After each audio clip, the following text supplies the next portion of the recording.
Hi, we're scrambling today. 9 holes, White Oaks Golf Course. Can we break par? I think so. Hole 1 at White Oaks is about 410 yards par 4, and it's straight into the wind today. So Julian and I are really just trying to have him get one into the fairway somewhere. And he's able to do that. It's down the right side, not super long, and that gives me the green light to just try to pump one down and see where we can get it. Unfortunately, I do tug this one a little left, and it ends up right in those trees on the left. So we are going to have to take Julian's ball because there's no shot to the green from where I'm at. We've got about 215 yards left on the par 4. Again, into the headwind. And Julian hits a pretty good shot here with his 5 hybrid. And it's just short of the green. So that, again, gives me the green light to try to get one on the green. But this time I completely chunk it. It was not a good shot at all. And on the way, Julian found a broken ball. We actually Nice. thought that was his ball at first, but thankfully his was about 30 yards closer to the green. So we're left with about a 30-ish, 35-yard chip. And I leave mine a little bit short. Typically this green runs out pretty far, but today I guess it had just rained the day before, and you can see Julian makes the same mistake. Neither of us really prepared. Par putt just squeaks by the left side for me, and we'll see if Julian can make it. Just short. His was on line, mine had the speed. We're going to have to take a bogey on the first. Second hole's a 240-yard par 4, very drivable green, but I'm just going to try to hit a straight one right down the middle. And if I get a kick to the right, I'm good on the green. If I fade it a little bit, I'm on the green, but mine does indeed go dead straight. I'm 30 yards left of the green, pin high. And Julian tries to hit a fade onto the green, but he overcuts it a little bit, and we take my ball. So only about a 30, 35-yard chip again, just like the last hole. Julian leaves his a little bit short, and so it's up to me to try to get one on the green and get us a good look at birdie.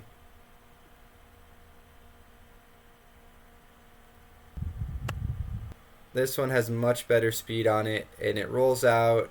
Again, just not quite as quick as we're used to, probably because of the rain, but that leaves us a good 8 foot or so putt for our birdie on 2.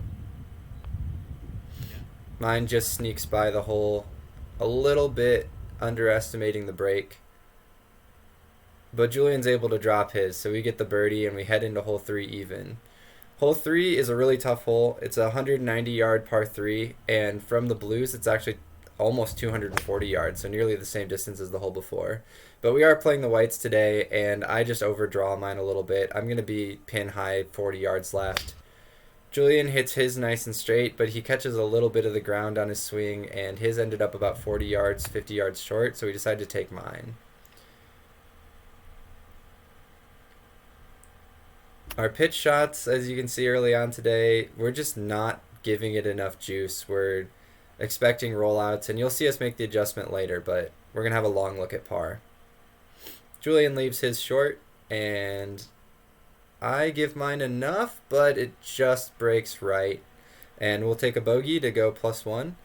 Hole 4, another tough one. It's a long par 4. It's actually longer than one of the par 5s on the back nine, and there's out of bounds right the whole way. Julian's shot goes just down the left, and then my shot ends up going straight down the middle of the fairway with a high draw. Julian found that ball with no casing left on it and decided to hit it, and it was a really good shot. Straight, not quite to the green. We did have over 200 yards left. I hit mine fat again, and we're actually going to take Julian's ball, the no casing ball, and have a chip here to try to chip and make a putt for par. This one is a bit longer than ones we've had recently, though, more like 60 yards. And it's really hard to see there, but my ball ends up about 10 feet away left of the pin. So finally making that adjustment on the chip and pitch shots that we needed to see. Julian is not going to chip with the no casing ball. He switched it out. And he overcompensates a little bit and ends up back right of the pin. So we're going to take my putt and have a pretty decent look for par here on one of the hardest holes on the course. I underestimated the break again, and we'll see if Julian can make the adjustment on his putt. Looking good, just sneaks by on the high side. So he is going to leave us with a little tap in for a bogey. So we're now 2 over, but we've got a couple birdie holes coming up. This hole is only about 330 yards or so. So we both try to hit it hard. I fade mine into the right OB, and Julian hits actually a really, really good fade shot into the fairway, and we missed our upshot or our approach shot there. So this is where we are after 2 now. We are putting for birdie.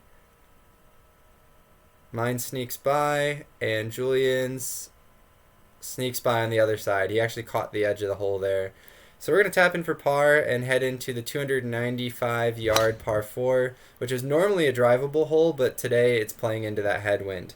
So my drive went a little higher than I thought and ended up right side fairway. Julian's was a little better down the left, and we're looking at probably about 70 yards into the green here. I come up short there, as you can see, and Julian's looking at his. He is also going to come up short, so we're going to have a really long look at birdie. With the headwind there, I really should have just flighted down a lower angle chip. Probably pitching with the 60 degree was not a great idea into the headwind. Both of us are going to miss our putts here. It was really a long shot for birdie, but it's going to be no problem. Julian taps in for our par there. And we're headed on to the par 5, the only par 5 on this 9. It's really just wide open to rip. I get a good draw down the middle, and we missed Julian's drive here, but Julian's was a pretty good fade shot, and with that fade spin going with the wind, his actually went almost as far as mine, even though in a no-wind day, mine probably would have been about 40 yards further. I'm going to take a 4-iron, try to get to the green. I pull it just a tiny bit left and hit one of the trees on the side, but drop down just short of the green.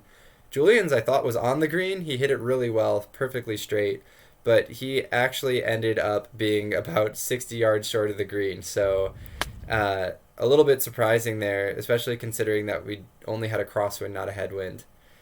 I overcompensate again, and this time I pitch mine off the back of the green. This green was running a lot quicker than any of the other ones on the course today, but that kind of makes sense because it's on the side of the hill and all the water would run off instead of being able to sit there. Julian sees what I did, and he ends up leaving his a bit short, so we have another long putt for a birdie. My putt had perfect speed right to the hole, but I missed about a foot to the left. We'll see if Julian can make the adjustment. The line looks fantastic, and he just buzzes the right side of the cup. Tap in for a par. 2 over going into the par 3 8th hole. This hole is about 140, 135 yards, but it's actually really hard to judge because it's downhill and slightly into the wind. So I ended up taking a pitching wedge. Julian hits his driver to be funny. I was just off the green. We're going to chip up, try to make it a little short. Julian's really going to try to run it. Hits the flag stick but does not drop. So that's another tap in par for us. 2 over going into the last hole. We have a tailwind at our back, and Julian's hitting the ultimate distance nitro. Does not exactly give it ultimate distance, but it's pretty good down the left side. My drive, I tried to hit a big draw. There is water, a stream down the right side. Just barely pull it back in bounds. So we've got a nice little 50, 60 yard chip on the 320 yard par 4 here.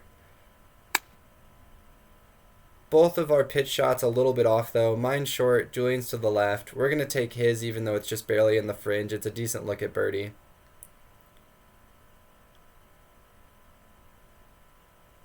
And it's tracking. We're making this birdie.